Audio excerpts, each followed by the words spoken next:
আরে মাজারে এখন ধর্ম নিয়ে ব্যবসা হয়। ঠিক বলছোস, আসলে মাজার এখন ব্যবসা চলে। ইসলাম নিয়ে এখন সব জায়গায় ব্যবসা হচ্ছে। অন্যদের কথা বলছিস কেন? আমরা নিজেরাই ব্যবসা করছি। আমরা ধর্ম নিয়ে নিজেরাই ব্যবসা করছি? কিভাবে? হ্যাঁ, তুই নিজেকে মুসলমান বলে পরিচয় দিস, কারণ এদেশে মুসলমানের সংখ্যা বেশি তাই। আসলে তুই জুলফি মুসলিম। জুলফি মুসলিম মানে? জুলফি মুসলিম বুঝলি না? যারা জুম্বার দিন সেলফি তুলে বলে জুম্মা মোবারক, আর বাকি নামাজগুলোর সময় বিড়ির জন্য সময় পার করে, জুলফি মুসলিম তাদের বলে। তাহলে তো তুহিন জুলফি মুসলিম। হাসির কিছু নেই, মেয়েরা ইসলাম নিয়ে বেশি পায়তারা করে। মানে কি?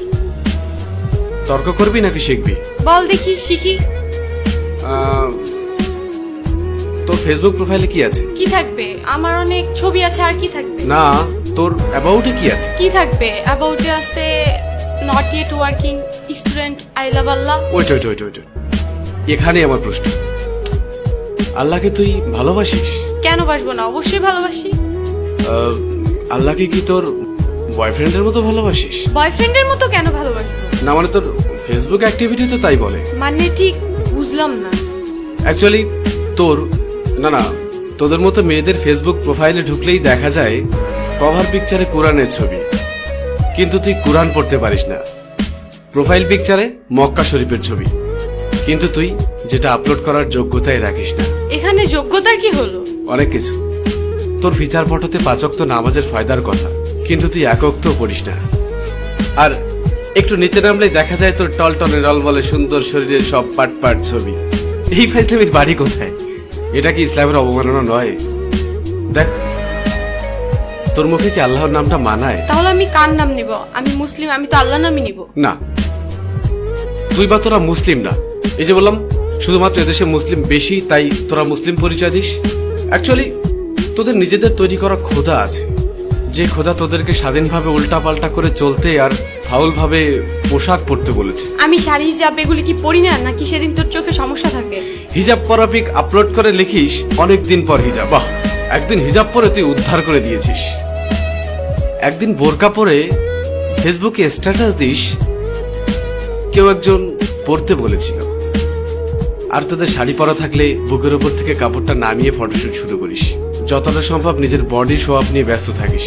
আলাদা আলাদা ভাবে নিজের বুক, পিঠ, ঠোঁট, চুল আর তোর মুখের দিকটা ছবিতে ঠিক মতো আসুক আর না আসুক, বুকের মাপটা ঠিকই আসে।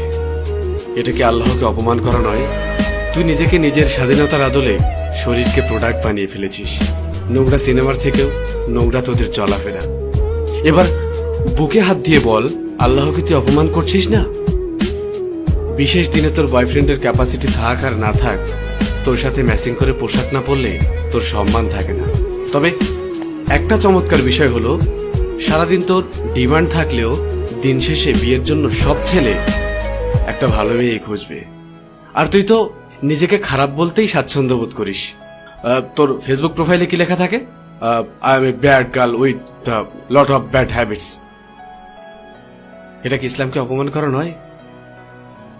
যার লাইফে যাবি তার লাইফটা তো পুরা। আচ্ছা বাদ দে, খাতাটা কই? কিরে, মন খারাপ করলি?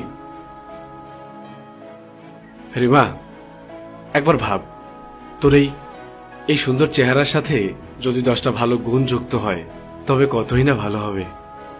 এই দেখ, এই চামড়ার সৌন্দর্য খুবই সীমিত। একটু কড়া কথা বলি, তোদের মতো মেয়েদেরকে ভালোবেসে শরীর পাওয়া যাবে, কিন্তু ফেসবুকের পাসওয়ার্ড পাওয়া যাবে না। তোর শরীরের থেকে ফেসবুকের পাসওয়ার্ডের মূল্যটা অনেক বেশি। বয়ফ্রেন্ডের সাথে ঝামেলা হওয়ার সাথে সাথেই আরেকটা নজর পাঠা জুটিয়ে নিবি। তাকে ভালো না লাগলেই ফ্যান ফলোয়ারদের থেকে আরেকটা গুছিয়ে নিবি। একটা সত্য কথা শোন, তোকে সবাই কাছে পেতে চাইবে, কিন্তু কেউই পার্মানেন্ট রাখতে পারবে না। কারণ তুই জানিস তোর মার্কেট ভ্যালু অনেক। তুই কখনোই একজনে সুখী হবি না। একদিন তুই অনেক একা হয়ে পড়বি, ডিপ্রেশনে থাকবি। আমার ভেতরে যে জমানো কথা ছিল বলে দিলাম। এবার যদি ইসলামকে ভালোবাসিস, আল্লাহকে মানিস, তবে হয়তো নিজেকে পরিবর্তন করবি, না হলে তোর ফেসবুক প্রোফাইল ঠিক করবি।